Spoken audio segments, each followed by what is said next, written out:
the Minister for Finance. The 84 trillion shillings budget is being presented by government as a tool to accelerate economic transformation, create jobs and expand domestic revenue. But as stakeholders gathered for a post-budget dialogue, the discussion quickly turned to whether the budget strikes the right balance between raising revenue and protecting ordinary citizens. And I think for any of us who is not a planned kid and has a relationship with the village, the numbers do not transform into the reality in the village. We are talking more of deepening than widening. So these taxes that you see are going to come back again to haunt the poor in the formal sector. Government hopes to collect more taxes locally to finance development programs. However, economists caution that increasing indirect taxes could place additional pressure on households already grappling with high living costs. Again, we also know that no country ever lifted itself out of poverty by increasing taxes. But if I were the minister, the key question for me would be, how do I put more money in the pockets of people so that they consume more? Concerns were raised over increased taxes on cooking oil, sugar and fuel, commodities consumed daily by millions of Ugandans.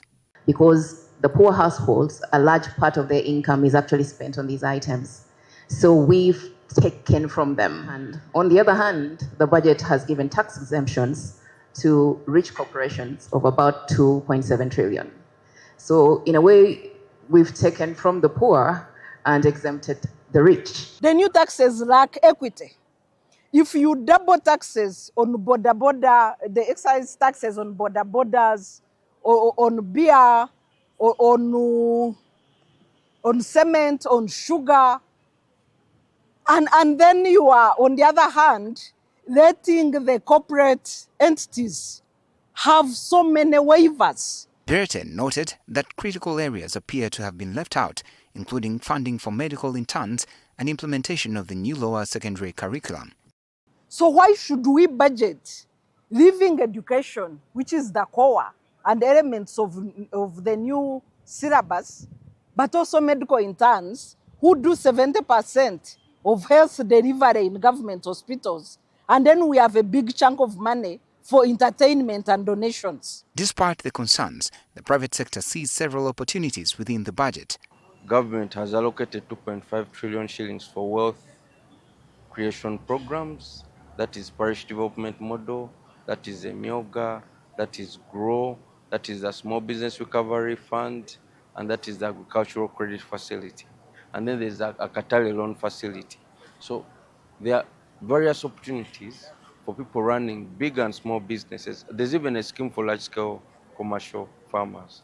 The budget allocates billions of shillings to wealth creation initiatives and agriculture industrialization, while tourism receives funding to improve sanitation facilities along highways and strengthen Brand Uganda. And also money has been allocated to brand, to improve the brand image of Uganda. So people in PR and marketing, creatives, content creators, see how you can leverage this budget. The managing director of Nation Media Group, Susan Tsibira, emphasized the importance of transparency and accountability. It's not that we don't support the tax policies and the tax regimes and all that, but how is that money being used? The public wants to see accountability of that expenditure. So the question for us is government actually going to walk the talk? When we tried to hold Parliament to account last year, we paid the price for it. But we see how taxpayer money is abused on a daily. Stakeholders are now calling for effective implementation, greater tax fairness, and prudent management of public debt to ensure the 84 trillion shillings budget delivers inclusive growth for all Ugandans. I'm Benjamin Jumbe, NTV Weekend Edition.